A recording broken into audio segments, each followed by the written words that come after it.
Hi guys! Sa video na to ay sasagutin ko yung lagi niyong tinatanong kung how di Carabao charot.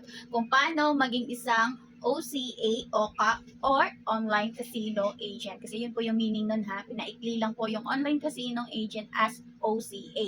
So simple lang po ang lagi kong sinasagot yan. Ang lagi ko lang po sinasagot. Basta willing ka maghanap ng maging players mo, pwede ka nang maging isang OCA. Kasi libre lang po yung pag-apply dito. Wala po kayong babayaran as in piso, walay. 100% free po talaga siya.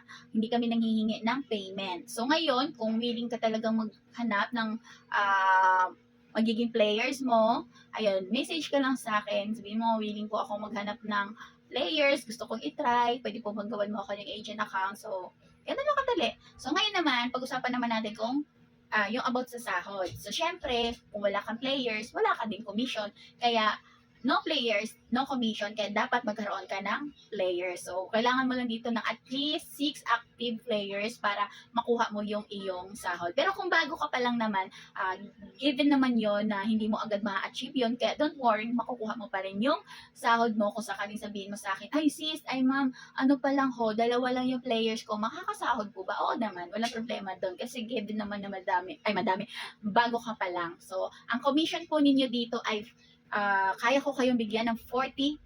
So, sa mga baguhan talaga dapat 30%, pero hindi naman kasi ako madamot, kaya 40% na agad ang ibibigay ko sa inyo para pwede rin kayo makapag-hire ng agent na under sa inyo. O, diba? Ang dami mong choices kung paano ka dito makasahod. Nasa iyo na lang talaga yan kung tatamarin ka. So, ayun, 30 to 40%. So, sa chat natin pag-usapan yan, walang problema naman yan. And, ang sahod dito ay 2 times in a 1 month. So, 2 beses po tayo sa sahod sa isang buwan. First cut off is 1 to 15. And next, syempre, 16 to 30 or 31 kung meron mang 31 sa month na yon. Pero, yung cut off nun guys, hindi siya agad. Halimbawa, 15 cut off na.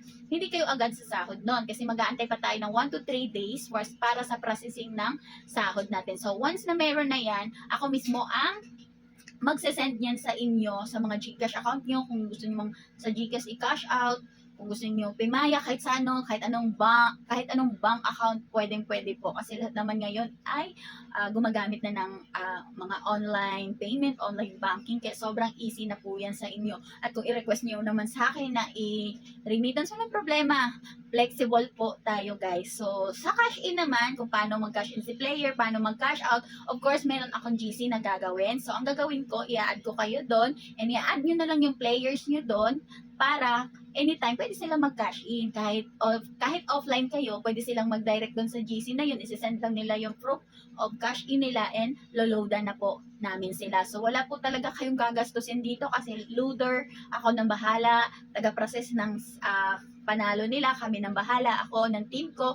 Ang gagawin nyo na lang po talaga is maghanap ng players and mag-hire ng agent kung gusto nyo rin mag-hire ng agent. So ganun lang kasimple guys. So iiklian lang natin to para magkaroon lang kayo ng idea kung if ever meron kayong mga hindi naintindihan, magtanong lang kayo sa akin sa messenger. Huwag kayong mahihiyang magtanong kasi libre lang naman yon. At malay mo, ikaw na rin yung susunod na sumahod dito ng 10,000 and up. So, malaki po talaga sahod dito. Basta pagtrabahuan mo lang siya, i-workout mo lang siya, at saka talagang masasabi mo balang araw na pwede pala ako sumahod ng ganito kalaki kahit nasa bahay lang ako. So, yun lang guys. Thank you for watching. Sana makasama ko kayo sa team ko. And, ayun. About pala sa idadagdag ko lang, hindi ko kasi nabanggit. Sa cash out fee, wala pa tayong cash out fee. Huwag kayong mag-alala. Sa mga allergy ng cash out fee, wala pong cash out fee yung agent at MA.